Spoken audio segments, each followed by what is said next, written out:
بسم الله والصلاة والسلام على رسول الله. اللهم إني أسألك حسن الخاتم. حبايب قلبي، ما تنسوش الاشتراك وتفعلوا زر الجرس واكتبوا لي تعليق حلو، حطوا لايك يا حبايب قلبي. النهارده هعمل معاكم الفراخ، بس بعملها النهارده بشوربة، مش عاملاها مشوية في الفرن زي ما بعملها كل دور. قلت تغير النهارده. بسم الله. وهعمل جنبها النهارده طبيخ كوسة يا حبايب. أكل بطريقة بسيطة وسهلة. هنحط شوية زيت لما يسخن، وبعد كده هشوح فيهم الفراخ.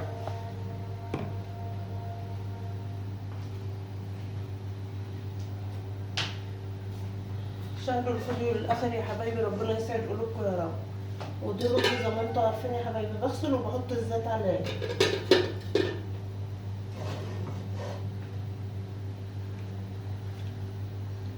الفراخ انا غسلاها يا حبايبي ونقعها.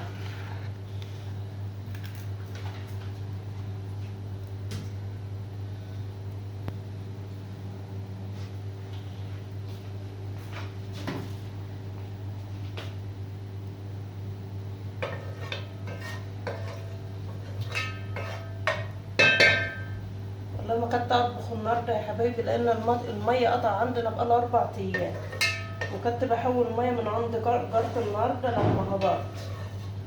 الميه قطع عندنا بقالها 4 ايام، هي الوحيده اللي جالها الميه.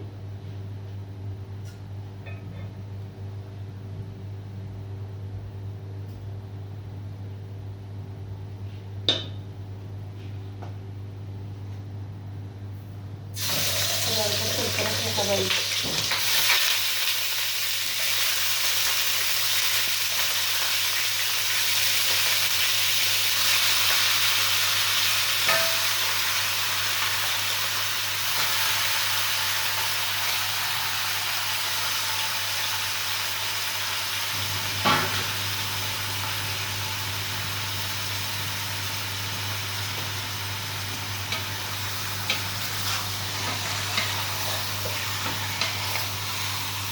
كل واحد ليه طريقة عمل الفراخ بالشوربة يا حبايبي.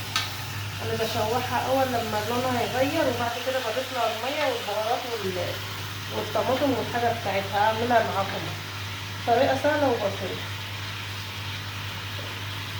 والطماطم دي يا حبايبي انا عصرها مفيش فيها حاجة الا فصين توم بس.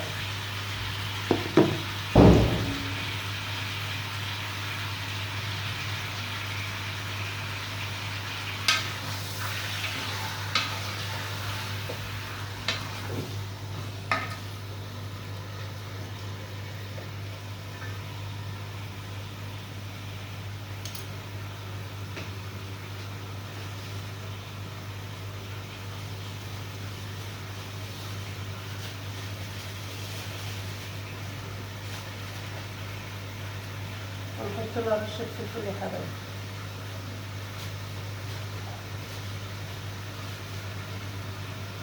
وكمون.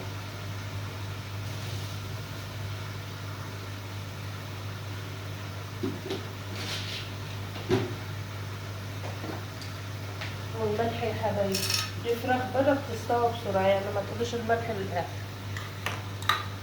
و4 فصوص حبهان. ولو عندك ورق غار بيبقى حلو برضك في الشوربة، بس انا ما عندي. كده حطيت لها 4 فصوص حبهان، وهنقلبها بالبهارات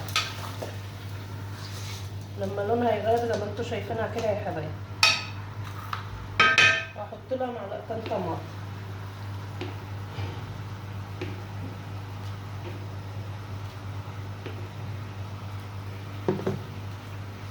واخرط عليها بصل،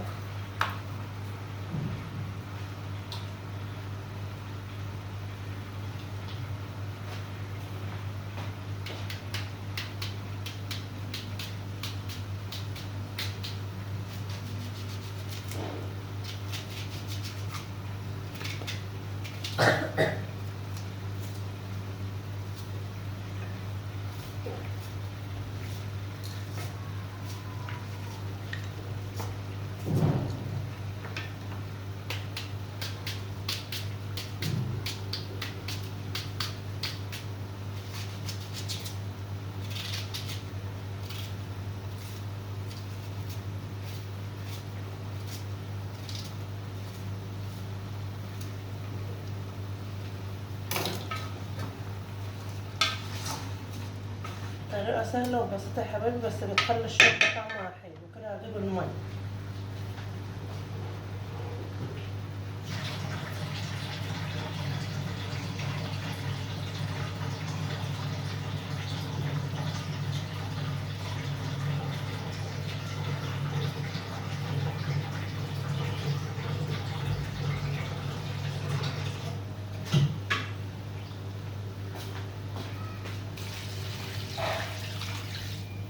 اجيب كمان شوية يا حبايبي.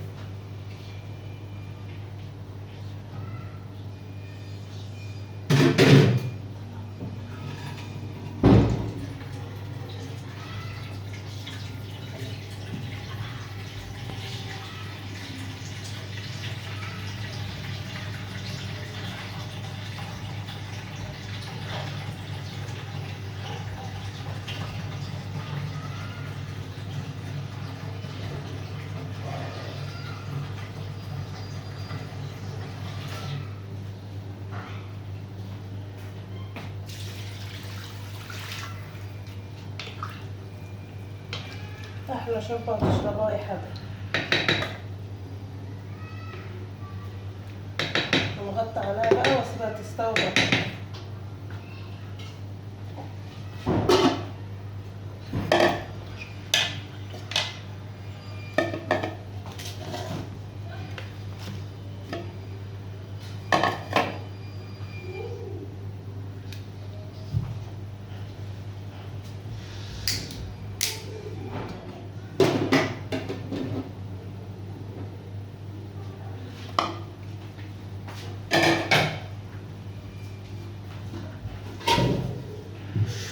كده نولع الكوسة بقى يا حبايب قلبي.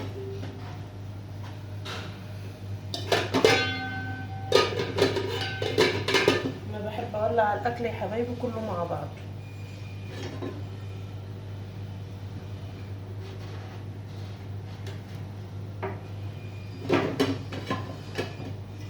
استنى اما الحله بس تنشف من الميه وبعد كده هضيف الزيت. قولوا لي يا حبايبي لو كنتوا عايزين فيديوهات روتين، طبخ، غسيل مواعين، غسيل هدوم، قولوا لي وانا في الكومنتات وانا اعمل لكم اللي انتوا عايزينه حاضر. بس شاركوا الفيديو بالاخر، ربنا يسعد قلوبكم يا رب، عشان احقق بس شروط الربح. زي ما قلت لكم انا فاتحه القناه دي مصدر رزق ليا ولولادي، لانه زي ما انتوا عارفين الحياه بقت صعبه.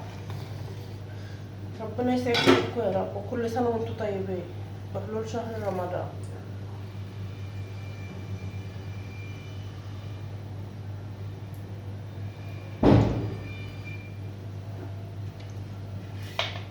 هستنى اما الزيت يسخن وبعد كده اضيف الكوس.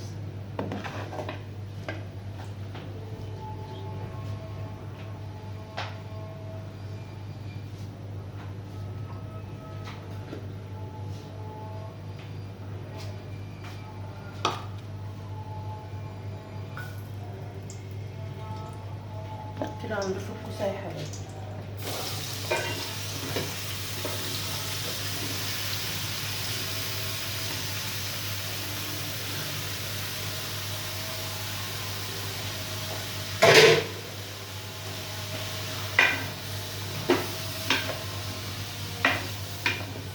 بنقلبها شويه يا حبايبي لما تتشوح شويه وعليها البصل.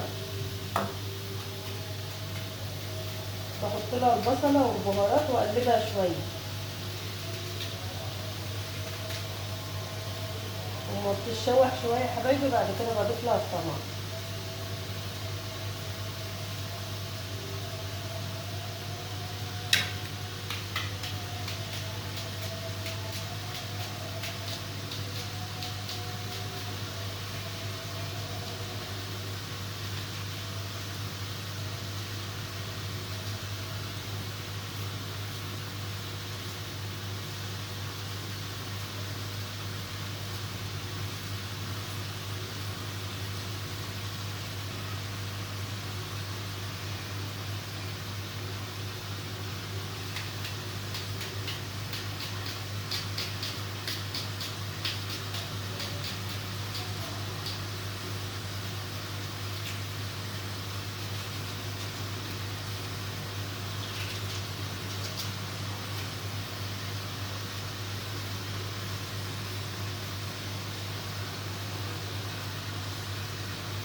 جربوا الاكل بطريقتي يا حبايبي وهتدوقوا.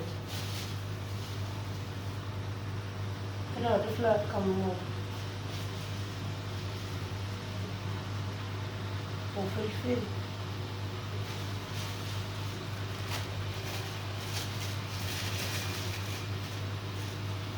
وشوية بابريكا يا حبايبي، مش كتير.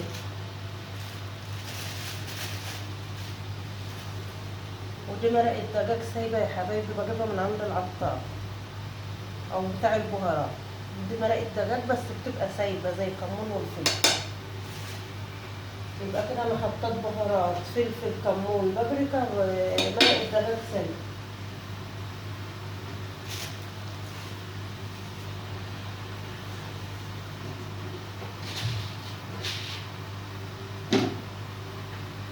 وهنحط الملح بس بالبهارات اللي احنا هنحطها.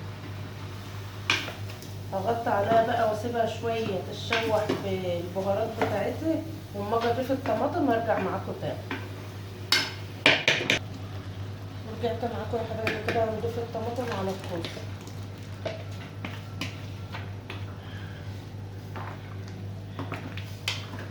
هسيبها بقى تتسبك مع بعض، اما الاكل يخلص هرجع معاكم تاني. ورجعت معاكم يا حبايب قلبي، كده اكلنا خلص.